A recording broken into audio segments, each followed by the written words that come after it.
Titanic एक ऐसा जहाज जो कि अपने जमाने में दुनिया का सबसे बड़ा, सबसे फेमस और सबसे शानदार लाइनरशिप था, लेकिन सिर्फ 4 दिनों के लिए, क्योंकि 5वें दिन यह उत्तरी अटलांटिक महासागर। तो हेलो फ्रेंड्स, मैं हूं 1912 की। इसी दिन अब तक के सबसे चर्चित जहाज टाइटैनिक को अपनी पहली यात्रा के लिए लॉन्च किया गया था। टाइटैनिक के पहले सफर पर 2200 लोग साउथहैम्पटन से न्यूयॉर्क जाने के लिए सवार हुए, जिनमें 1300 यात्री और 900 चालक दल थे। हालांकि टाइटैनिक पर एक बार में लगभग 3500 लोग यात्रा कर सकते थे, क्योंकि यह जहाज 269 मीटर लंबा, 28 मीटर चौड़ा और 53 मीटर ऊंचा था। टाइटैनिक को बनाने में उसी जमाने में लगभग $7.5 मिलियन लग गए थे। आज के दौर में उस $7.5 मिलियन की वैल्यू लगभग $400 मिलियन है। इस जहाज में यात्रा करने के लिए थर्ड क्लास के एक टिकट की कीमत 7 पाउंड थी, सेकंड क्लास की 13 पाउंड और फर्स्ट क्लास के एक टिकट की कीमत 30 पाउंड थी उसी जमाने में। आज के समय उन टिकटों की कीमत 110 गुना बढ़ चुकी है, यानी कि उस समय जिस टिकट की कीमत 30 पाउंड थी, आज के समय में उस टिकट की कीमत 3300 पाउंड होती। अगर आप इसे भारतीय रुपए में बदलेंगे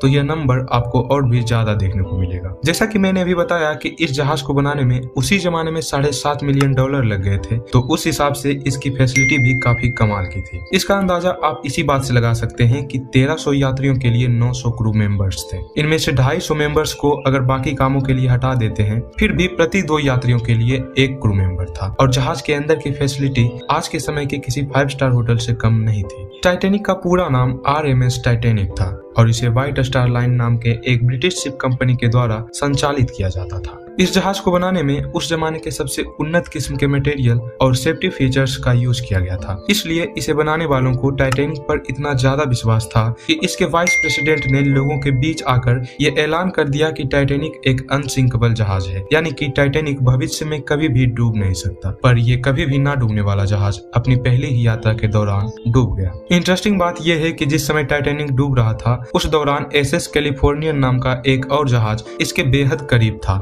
इतना करीब था कि अगर वो चाहता तो टाइटैनिक में सवार ज्यादा से ज्यादा लोगों की जान बच जाती, लेकिन उसने ऐसा नहीं किया। आखिर क्यों? तो आज की इस वीडियो में हम यही जानने की कोशिश करेंगे कि आखिर टाइटैनिक के मेंबर्स ने ऐसी कौन कौन सी गलती की थी कि जिसके कारण ये जहाज डूब गया। और जिस समय ये डूब रहा था, उस समय जो जहाज इसके सबसे ज्यादा नजदीक था, वो टाइटैनिक में फंसे लोगों की जान बचाने के लिए क्यों नहीं आया। तो आइए इसे जानने की कोशिश करते हैं। दरअसल जिस दिन टाइटैनिक अपनी पहली यात्रा के लिए रवाना हुआ, उसके ठीक 2 दिन बाद यानी कि 12 अप्रैल से ही इसे दूसरे जहाजों से सिग्नल मिलने लगते हैं कि टाइटैनिक जिस रास्ते से साउथहैम्पटन से न्यूयॉर्क जा रहा है, उस रास्ते में कई सारे आइसबर्ग यानी कि बर्फ के पहाड़ हैं। टाइटैनिक के कैप्टन एडवर्ड स्मिथ को जब ये सिग्नल मिलते हैं तो वो इस बात को ज्यादा सीरियसली नहीं लेते हैं। हाँ, थोड़ा बहुत नोटिस करते हैं, लेकिन जहाज की रफ्तार को कम नहीं करते और जहाज अब भी अपने टॉप स्पीड से चल रही होती है, जो कि एक बड़ी गलती थी। अगले दिन भी कैप्टन को आइसबर्ग के खतरे के सिग्नल मिलते हैं, लेकिन इसे भी कुछ खास सीरियसली नहीं लिया जाता। तीसरा दिन भी गुजर जाता है और टाइटैनिक की आधी यात्रा पूरी हो जाती है। इसके बाद आता है वो खौफनाक दिन जब टाइटैनिक हमेशा हमेशा के लिए महासागर के भीतर समा जाता है। बात है 14 अप्रैल की रात की। इस दिन चांद भी नहीं निकला था, जिसके कारण कोई नेचुरल लाइट नहीं थी।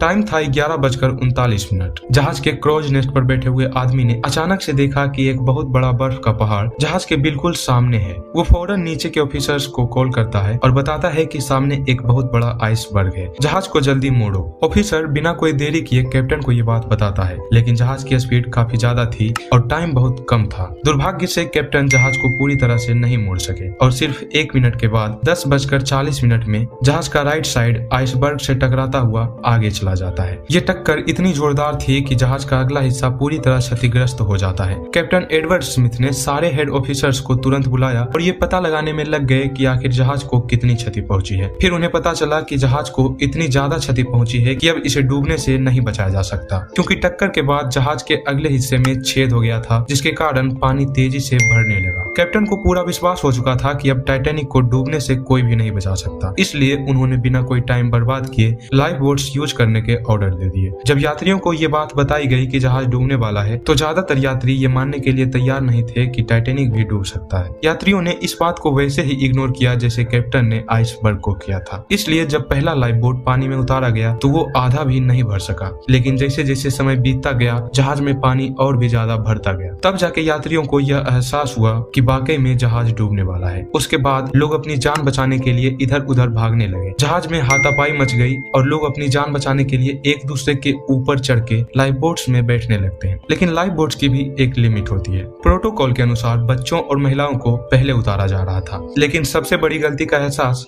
अब होने वाला था। वो ये थी कि टाइटैनिक में केवल 20 लाइफ बोट्स ही मौजूद थे, जिससे कि 2200 लोगों में से सिर्फ 1200 लोगों की ही जान बच सकती थी। लेकिन उनमें भी शुरुआत के कुछ लाइफ बोटों को बिना भरे ही पानी में उतार दिया गया था, जिसके कारण 1200 लोगों को भी नहीं बचाया जा सका। दरअसल टाइटैनिक इतना बड़ा था कि इसमें 60 लाइफ बोट्स आसानी से ले जाए जा सकते थे, लेकिन कॉन्फिडेंस इतना हाई था कि 60 लाइफ बोट्स ले जाना जरूरी नहीं समझा गया, क्योंकि टाइटैनिक को कभी भी ना डूबने वाला जहाज समझा जाता था। लेकिन ये डूब रहा था, इसलिए टाइटैनिक के सारे मेंबर्स इस काम में लग गए कि ज्यादा से ज्यादा लोगों की जान बचाई जा सके। टाइटैनिक के रेडियो ऑपरेटर लगातार सिग्नल भेज रहे थे, इस उम्मीद में कि किसी न किसी जहाज से तो रिस्पॉन्स आएगा, और ऐसा हुआ भी। RMS कार्पेथिया नाम का एक जहाज टाइटैनिक के सिग्नल को पकड़ता है और उसे बचाने के लिए टाइटैनिक की ओर आने लगता है। ये जहाज टाइटैनिक के सबसे पास था, लेकिन इसकी भी दूरी इतनी ज्यादा थी कि अगर ये अपने फुल स्पीड से भी चलता तो टाइटैनिक तक पहुंचने में 3 घंटे से ज्यादा का समय लग जाता। इधर कुछ क्रू मेंबर्स ने फ्लेयर्स भी उड़ाए ताकि कोई जहाज अगर आसपास में हो तो बचाने के लिए आ जाए, लेकिन कोई नहीं आता और इधर लगभग सारे लाइफ बोट्स खत्म हो जाते हैं। जहाज में अब भी लगभग 1500 लोग थे,